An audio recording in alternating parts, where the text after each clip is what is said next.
something strangely unfamiliar about London's Piccadilly Circus in the pale light of an early dawn. But not to Muhammad Ali, formerly Cassius Clay, the second youngest man ever to become heavyweight champion of the world. While the metropolis sleeps, he's whisked away from his hotel, up the Mall and past Buckingham Palace. He goes over roads as deserted as they must have been when the last heavyweight champion to defend his title in Britain, Tommy Burns, saw them 58 years before. 24-year-old Ali and his sparring partner Jimmy Ellis, who defeated him as an amateur in their hometown of Louisville, Kentucky, pound their Hyde Park beat. Angelo Dundee from Miami Beach, Florida, manager and trainer of a succession of world title holders, directs operations as Ali goes into reverse, part of his preparation for fleet-footed boxing on the retreat.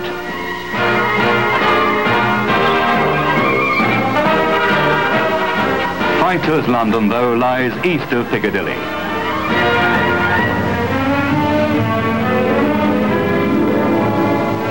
In the more homely surroundings of the old Kent Road, Ali's challenger, British and Empire champion Henry Cooper, goes with his manager Jim Wicks and his trainer Danny Holland to his cramped first-floor gymnasium at the Thomas à Becket.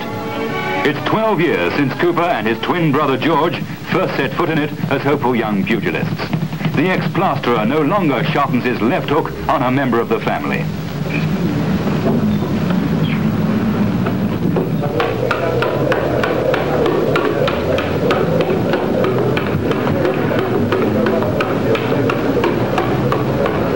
And while at 32, training certainly doesn't become easier, Cooper demonstrates that he's clearly lost none of his zest for it.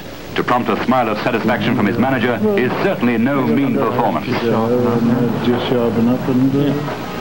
Boxing at world-class level is a whole-time occupation.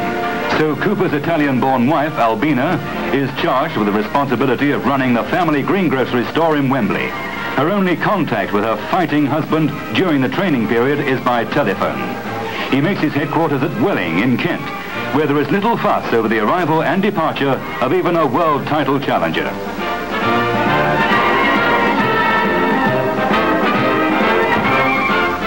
The champion, as a visitor, just can't get away from the crowds.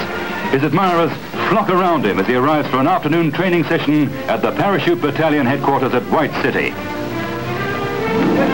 Meanwhile, the stage is being set for Britain's fight of the century.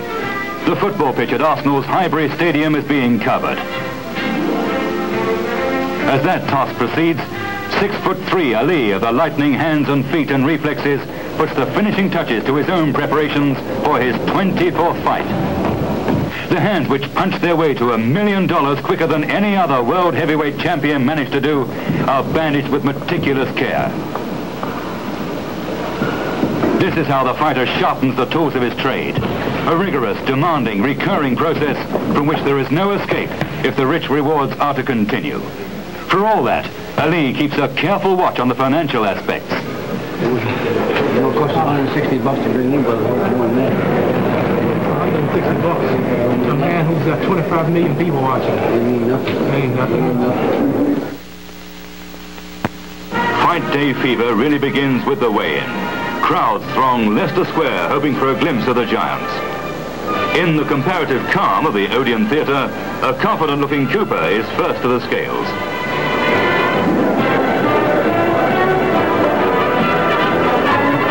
The champion follows, waves regally to the audience, and then displays his satisfaction at the lightest weight of his championship career, 14 stone, 5.5 pounds.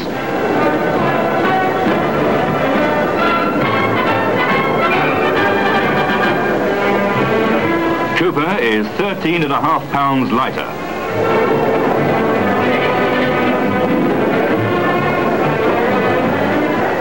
Now comes the time for the moment of truth. Preceded by the Union Jack, Cooper makes his way through the 38,000 Highbury throng after being delayed in his dressing room for 10 minutes, waiting for a passage to be cleared to the ring.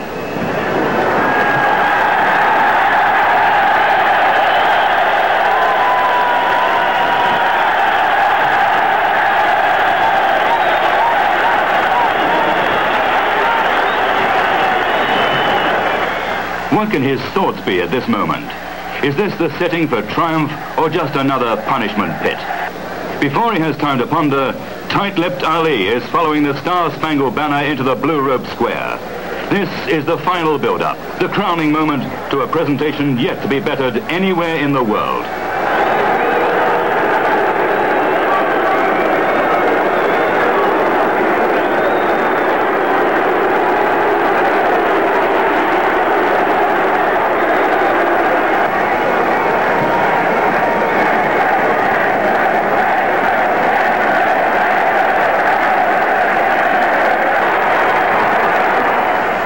The night is dark, the air is chill.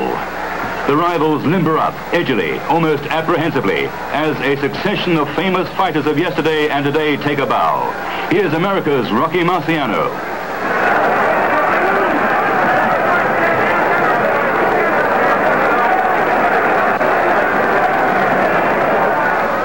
And here's Billy Walker.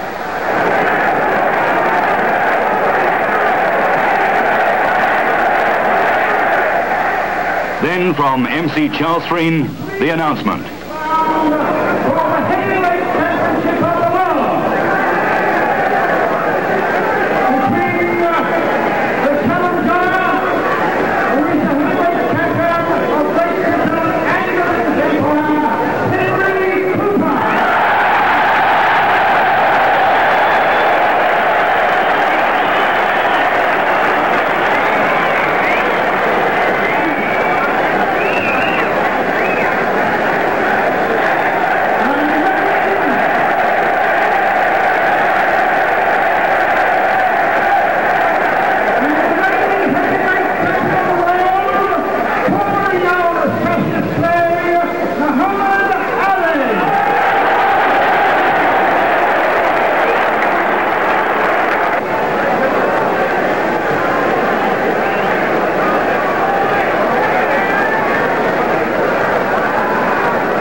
Ali goes straight into his twinkle-toe routine, boxing on the retreat, watching Cooper's every move. He's trying to force the pace on the start. Now Cooper tries to get his jab working, only to find Ali sliding gracefully away. This is the expected early pattern. Cooper, on a 50,000-pound pay night, knows there's so much more at stake.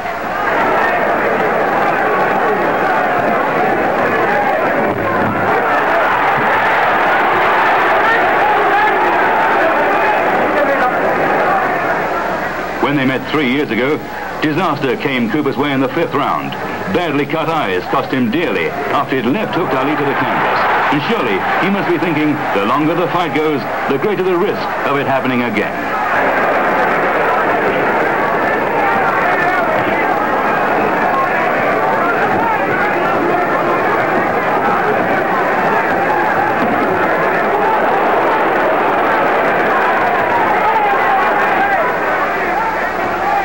Ali, for all his superior speed and greater reach, knows well enough the danger lurking in Cooper's left hand. So he clinches the moment he thinks it's coming.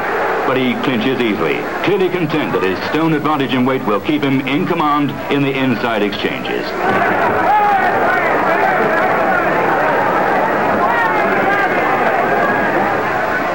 Cooper, trying to overcome the problem of a shorter reach, lunges with his left hand to the body in an effort to get to his man.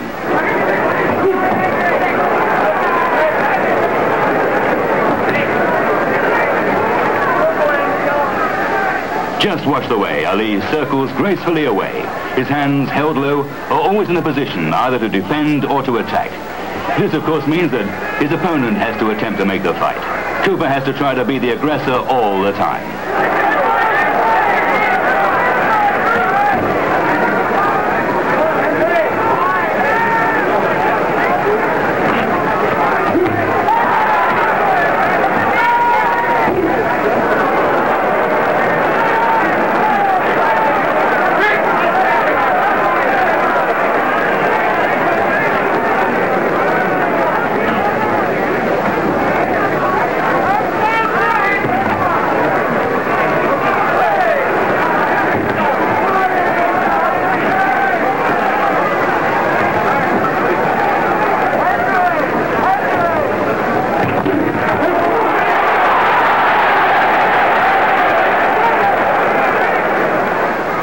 Ali wastes no chance of aggression himself. The punches flash out at lightning speed.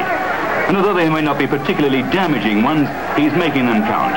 Watch also the way he slides away from those Cooper jabs. He makes them miss by a fraction, but that's sufficient. Even if they land, he rides them enough to take away the sting.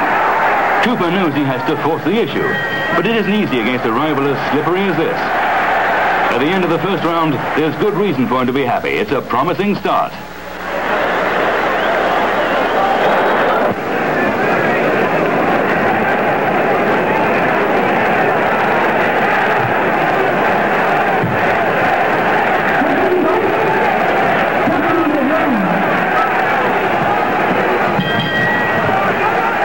Round 2, and Ali goes into the same routine. Again, Cooper has to try to be the aggressor.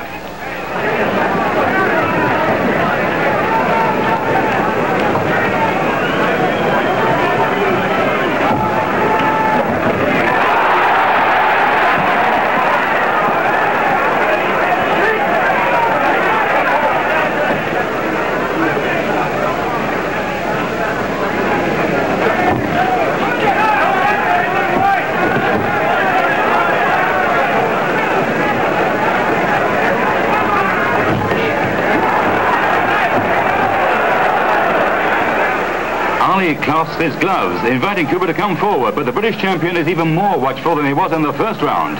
Ali rides one jab and parries another. Then he gets home with the right hand. These punches don't look particularly heavy because of the speed with which he throws them, but with more than 14 stone behind them, there's no doubt anybody would know when they arrived.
Round 3.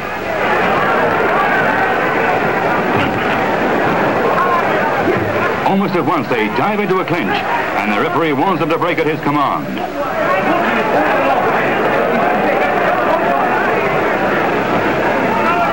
Cooper is obviously trying to get Ali into a corner to cut off his retreat, but the champion seems to delight in getting into difficult spots so he can extricate himself.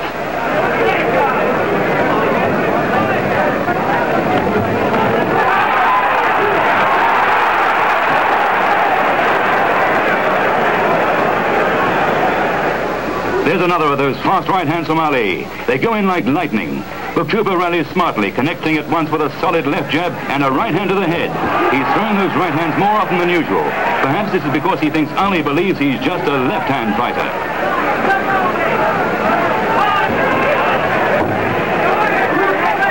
Cooper sinks 2 left hooks to the ribs, and once again he tries to pin Ali to a corner, but he slips up with almost ridiculous ease.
And this, of course, is a round of expectation. In their last meeting, it ended with Ali just having climbed from the canvas.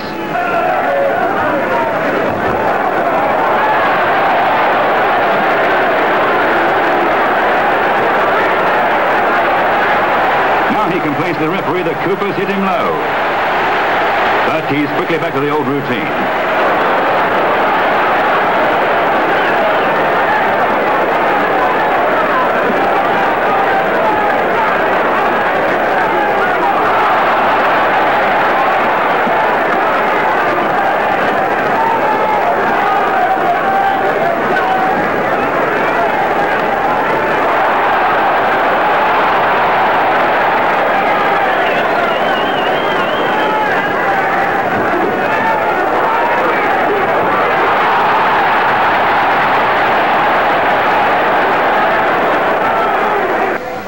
Somehow, though, as the fifth round begins, it's apparent that he realizes the time has come to step up the tempo.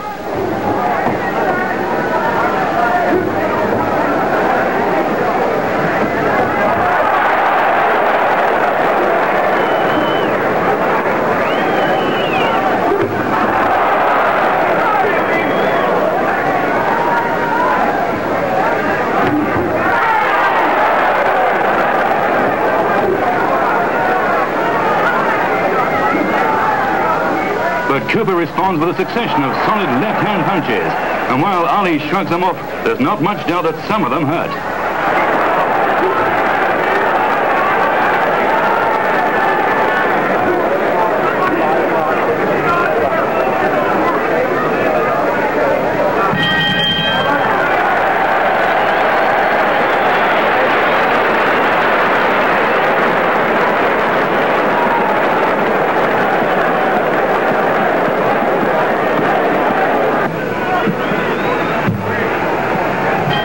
For the sixth round, and they've already gone further than their last meeting. Cooper is still going forward.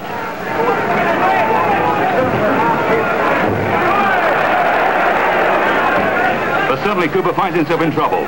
See that sharp right hand from Ali, then another left hook, followed by a right in rapid succession.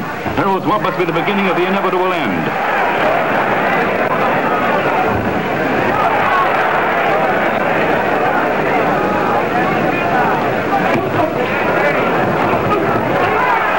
Cooper's left eyebrow spurts blood. It's gushing out just like a burst pipe.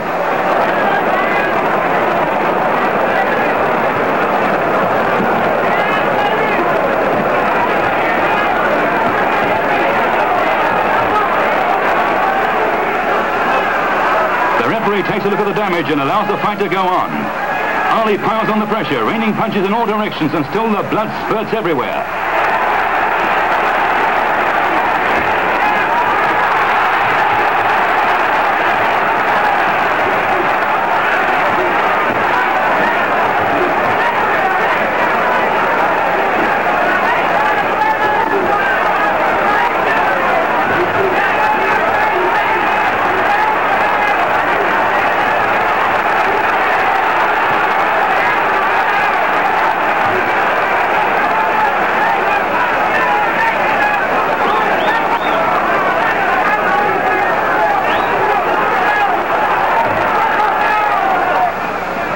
A second look and it's all over, it's all over.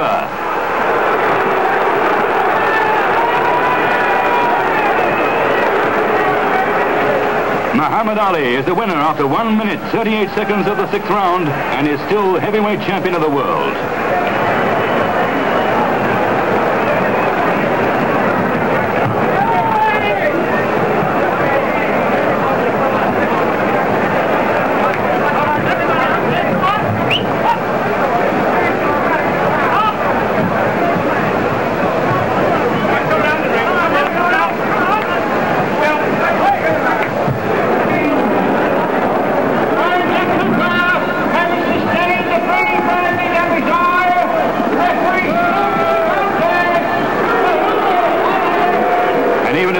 Surges into the ring. The argument begins whether the cut was caused by a punch or a collision of heads. But there was no doubt about it. The first right hand on the suspect area started the damage. Cooper shook his head. In went Ali with a left hook and another right to worsen the injury. So another gallant British attempt to win the World Championship ended in disappointment. may not have been the greatest title fight, but nobody will forget the courage of Cooper and the speed and class of Muhammad Ali.